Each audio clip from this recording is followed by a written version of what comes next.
ఇవాళ మనం ఎండోమెట్రైటిస్ అనే దాని గురించి తెలుసుకుందాం. హలో వ్యూయర్స్, నేను doctor Vijaya Reddy, అవిరా fertility, Madhapur.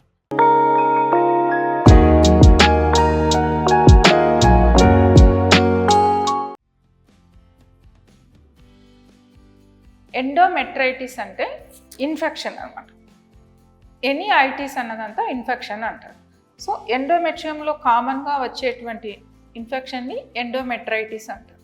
So ఇది మహిళల్లో చాలా కామన్ కారణం అన్నమాట. సంతానలేమికి ఇది ఒక ప్రధానమైన కారణం.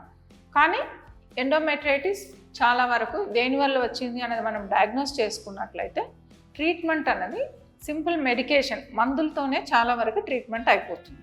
సో ఇండియాలో ప్రధానంగా చాలామందికి ఈ ఎండోమెట్రైటిస్లో టీబీ కూడా ఒక కారణం ఉంటుంది. అలా కాకుండా ఇంకా వేరే ఇన్ఫెక్షన్స్ కూడా ఉంటాయన్నమాట.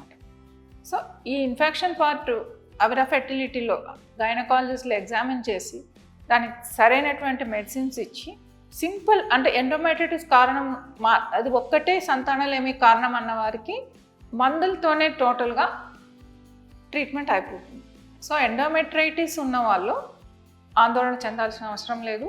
కానీ ట్రీట్మెంట్ తీసుకోకపోతే, ఎండోమెట్రైటిస్ ట్రీట్మెంట్ తీసుకుంటే ఎంత సింపుల్లో, తీసుకోకపోతే ఇది ఇలా లోపలికి వెళ్ళి అబ్డామన్లోకి అంటే కడుపులోకి కూడా ఈ ఇన్ఫెక్షన్ అనేది వెళ్ళే అవకాశం ఉంటుంది. అంటే ఇది రెండు సైడ్లో అన్నమాట.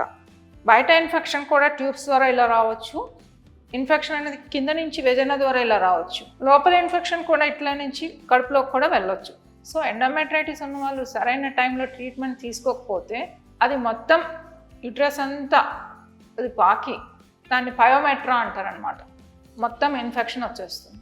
సో ఇన్ఫెక్షన్ ఉన్నవాళ్ళు కరెక్ట్ టైంలో ట్రీట్మెంట్ తీసుకుంటే ట్రీట్మెంట్ అనేది సింపుల్గా ఉంటుంది, మీ ప్రాబ్లం కూడా సాల్వ్ అవుతుంది.